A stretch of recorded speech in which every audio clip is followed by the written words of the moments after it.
Smoking should not be expensive. Cannabis is meant to be cheap. Uh, Lighting up shouldn't burn down the planet as well. From flights to farming, energy use adds up. But GreenWave Buds is in a mission to keep cannabis clean and green. Let's talk about cutting carbon without killing the vibe. I am Saurabh, the host for the podcast on GreenWave Buds, and I have a special guest today, Mr. Ayush Bastola, joining us. First of all, I'd like to thank Mr. Ayush. Ayush, thank you so much for joining us today. We are really excited to hear your thoughts on sustainable cannabis farming. Can you start by telling us about a little bit of your journey into cannabis cultivation and what you are interested in this space? Absolutely, and thanks for having me, Saurabh. My journey into cannabis microfarming started out of sheer curiosity. I was always interested in gardening and sustainability from an early age. But yeah, when I learned about the impact of large scale cannabis cultivation on the environment, I started looking into alternative ways about the ways to grow cannabis that were both efficient and eco friendly. So yeah, I began experimenting with small scale setups at home using organic soils, LED lights, and natural fertilizers. And yes, over time I refined my techniques and saw firsthand how microfarming could produce high quality cannabis while drastically reducing resource consumption. And yes, that's when I knew I had found something truly exciting. Wow, that's really great, and I think our audience would really find it insightful as well. So, you have mentioned about sustainability. Could you please explain why sustainable cannabis farming is so important? And you have been like stressing it out more than often, especially in the in the context of environmental impact. How does it really make a change? That is what my audience would like to hear from you as well. Yeah, Saurabh, that's a crucial question. Yeah, so large scale cannabis cultivation, especially indoor commercial grows, can be incredibly resource intensive. And so yeah, let me break it down. Let me break it down into some points. So yeah, so the first one is energy consumption. So indoor grow operation use massive amount of electricity for lighting, ventilation, and climate control. Some estimates suggest that a single gram of indoor grown cannabis could have the same carbon footprint as driving a car for 15 miles. So that's huge, right? So yeah, that's the number one point. The other one is waste water or water waste. So cannabis plants require a lot of water, and large-scale farms often use irrigation systems that lead to runoff and wastage, right? So in regions where water scarcity is a concern, this can be a serious issue. And the other one is chemical fertilizers and pesticides. So many large growers use synthetic fertilizers and the pesticides to maximize yields. But these chemicals can degrade soil quality, contaminate groundwater, and harm beneficial insects and wildlife as well, right? That's something that we need to think about. Mm. So yeah, that's the other point. And the fourth one is deforestation and land use. So in some cases, forests are cleared for cannabis farms, leading to habitat destruction for many animals and biodiversity loss as well. So when we talk about sustainability in cannabis, we are not just talking about just trendy buzzwords. We are talking about a real necessity for the future of this industry. Yeah, Yeah, thank you. that's great. Whatever you said was really insightful. And yeah, I'd like to add a little bit to it as well. Micro farming is really changing the game. When I pull the stats out, about 10% of urban growers from Vancouver and Toronto have shifted to a more intact setting. That means they are like farming. They are cultivating cannabis within their balcony or their small spaces within their rooms, and that is exactly what GreenWave's motto is. We would like to inspire youth to be to not just smoke their weeds, but also be really interested in on how they grow their plants and use their on breeds. Now moving on, I would also like you to stress upon the thing that how does micro farming tackle some of the issues that are like faced in these industries, and what makes it the better alternative compared to the bigger plantations. Yeah, thanks for the insights, Saurabh. Yeah, you really shared some insightful concepts about microfarming. So yeah, microfarming is all about growing smarter, right? Not bigger. So here's how it addresses those problems, in my view. So yeah, the first one is energy efficiency. Since microfarming setups are small, they can often rely on natural sunlight or energy efficient LED grow lights, drastically cutting down electricity use. The second one is water conservation. So micro growers use techniques like drip irrigation and water recycling, if you have heard about it, to minimize waste.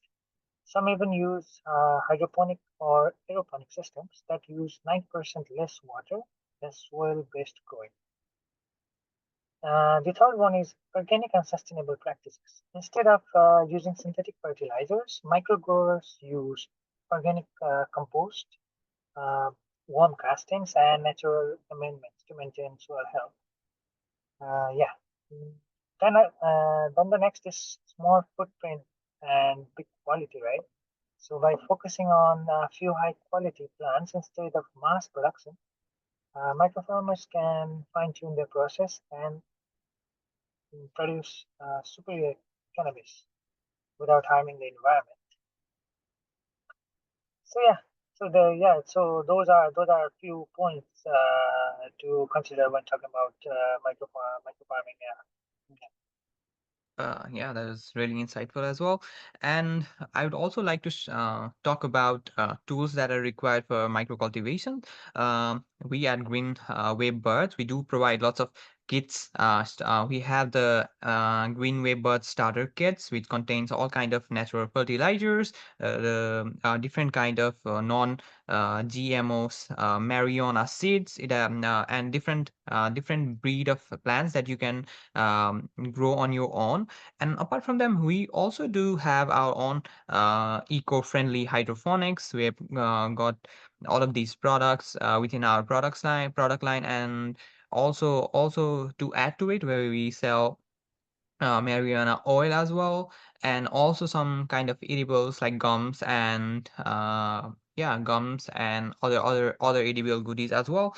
Now, could you light shade on the tools essential in cultivation? Yeah, that's a great question, Saurabh. Yeah, so if you are just getting started, or if your viewers are thinking about starting, then here's what they need to know. Basically, I would like to jot down the points on 5 points. Right. So the first one obviously is seed and strains. The second one is soil and nutrients. Third one is lighting.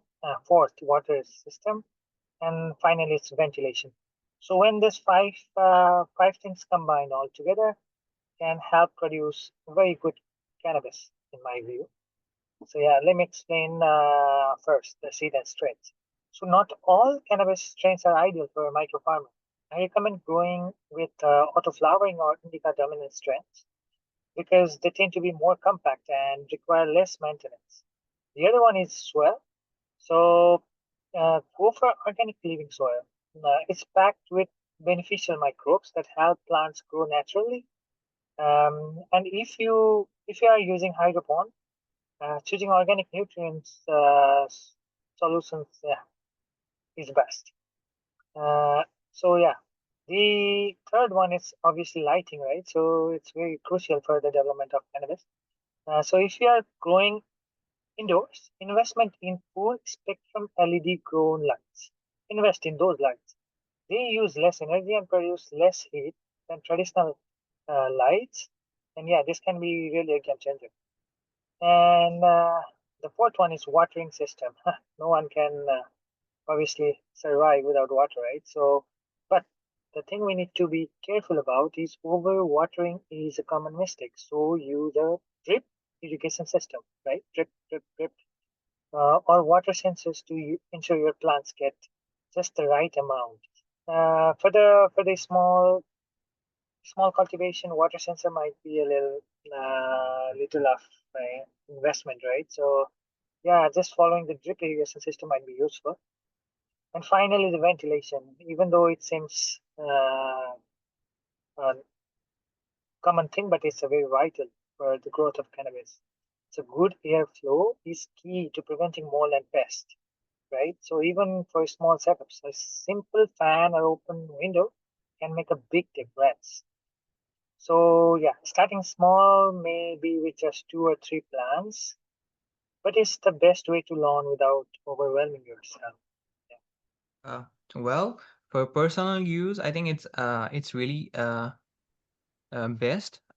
Micro cultivation is really best when you compare, when you consider that you'll be using it for yourself. But we would also like to discuss about business side. The how could you like see the future of micro cultivation in business? Yeah, so absolutely, right? Eventually, the focus goes for business, right? But yeah, we need to always focus on giving value. That's the thing that I primarily focus on while providing our product. That product should give value to the customers, right? Even if it's a micro scale or a massive scale. So yeah, micro cultivation license are becoming more common in places like US and a lot of places in Canada as well. A lot of consumers are willing to pay more for boutique, high quality cannabis that's sustainably grown. So, some ways micro growers can monetize their crops include selling to dispensaries as a craft grower, creating their own cannabis infused products like edibles or tinctures, right? And the final one is like launching a direct to consumer run through legal markets. So yeah, it's basically B2C, right? Business to consumers. So yeah, that's the possible way I can see how micro farmers can grow their business. And once the business gets established, then they can go on a commercial production scale. Yeah, once they know the environment and know how their product works or fuse in the market with customers, right? So yeah, that's what I think. Exactly. It totally makes sense now. Since that small growers could like sell to local dispensaries and also to customers, and they could like select their own breeds and make lighter breed, which most of the people would prefer. Even if I have to tell my experience on using cannabis, when I first used cannabis, I thought the strain was really hard for me and I didn't really prefer it. So if I was able to micro cultivate it, I would always be choosing the lighter strains. So people like me would also be used to also be able to use the cannabis as per our preference, right? So uh, things that you have said totally make sense. The business could like go work, but I'd also like to talk about the future. Where do you see the future of micro cultivation, and what is the future of cannabis micro farming? Where do you see the industry going within the next 5 to 10 years? What do you think the next will it boom or will there be decline on this? Um, I think micro farming will become a major part of cannabis industry. With climate change concerns rising, and consumers and business alike are looking for sustainable solutions. So we are already seeing movements towards regenerative agriculture and solar powered greenhouses and low impact growing techniques. Additionally, I think tech will play a huge role. So imagine AI powered grow system that track plant health, automate watering, and optimize nutrient levels. So we are moving towards a future where anyone, whether they have a backyard or balcony or just a small indoor space, can grow their own cannabis sustainably. Yeah, that's exactly what I think about. I do see the future of micro farming as well. Uh, so this has really been an insightful conversation. Any final thoughts and advice that you'd like to share with our listeners? Yeah, so I want to tell your listeners that if you guys are interested in micro farming, just start. Even growing one plant can teach you a lot, right? You need to water it, you need to ventilate, maintain proper ventilation, select proper soils, lightings, and things like that. So, if even if you're interested in micro farming, just start. Just growing one plant can teach you a lot. So connect with the community, experiment, and share your knowledge. And if you are looking for high quality, eco-friendly cannabis products or resources, check out the GreenWave Buds. Obviously, I've been recently following them, and yeah, I'm very impressed by the work. Yeah, so we are building a space where people can grow, learn, and thrive together. So yeah, let's grow. Let's get green. That was Mr. Ayush Bastola. Everyone, I'd like to thank every one of you for joining us. To all our listeners, if you are really interested in this episode, don't forget to subscribe and follow for more discussion on similar kind of topic.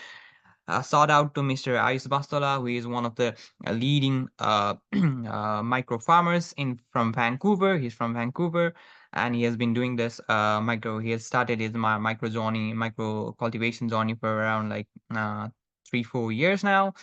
And yeah, until next time, smoke your on weed, grow your own green, stay green.